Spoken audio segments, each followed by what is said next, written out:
इन सब को आप जोड़कर देखिए तो आपको एक तस्वीर नज़र आएगी, और वो तस्वीर ये है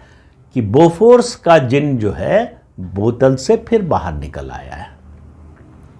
और गांधी परिवार को, खासतौर से सोनिया गांधी और राहुल गांधी को ये बहुत परेशान करने वाला है।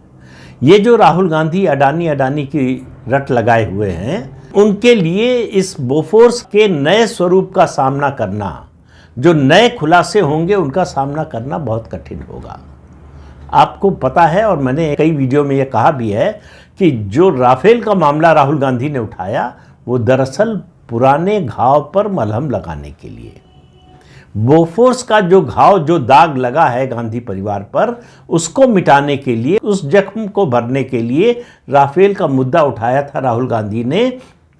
इस उम्मीद में कि राफेल जो है बोफोर्स से बड़ा मुद्दा बन जाएगा और उसमें हम प्रधानमंत्री नरेंद्र मोदी को फंसा लेंगे, लोग बोफोर्स की बात भूल जाएंगे, उनके परिवार पर जो दाग लगा था वो अगर धुलेगा नहीं तो वो धुंधला हो जाएगा।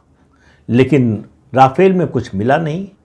न तो किसी जांच में, न सुप्रीम कोर्ट में जो मामला गया, याचिका दायर हुई उसमें, बल्कि राहुल गांधी को उस मामले में एक बयान के कारण माफ़ी भी मांगनी पड़ी। तो राफेल मुद्दा बना नहीं, राहुल गांधी और कांग्रेस की सारी ताकत लगाने के बावजूद, क्योंकि उसमें कुछ था नहीं।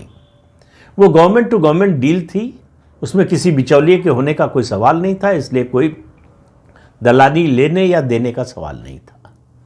बोफोर्स मामले में दलाली ली गई, 64 करोड़ की ली गई, और इस मामले पर राजीव गांधी संसद में उनका बयान बदलता रहा। पहले कहा कोई बिचौलिया नहीं था, फिर कहा बिचौलिया था, पहले कहा दलाली नहीं दी गई, फिर कहा दलाली दी गई।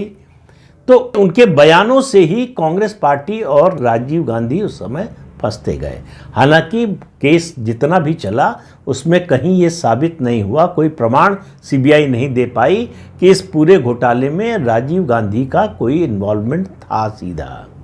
या वो दलाली में कहीं उनकी हिस्सेदारी थी, ऐसा कुछ प्रमाणित नहीं हुआ। लेकिन ये मुद्दा ऐसा है कि आप बोफोर्स बोलिए और गांधी परिवार की भ्रकुटी तन जाती है, उनका तनाव बढ़ जाता है, उनकी सांसें तेज चलने लगती हैं। और फिर मैं आपको याद दिला रहा हूं प्रधानमंत्री नरेंद्र मोदी का एक बयान, जो 4 जून 2024 को लोकसभा चुनाव के नतीजे के बाद संसद में उन्होंने कहा था। संसद में हुई चर्चा का जवाब देते हुए उन्होंने कहा था कि अब इस इकोसिस्टम को मैं इसी की भाषा में जवाब दूंगा।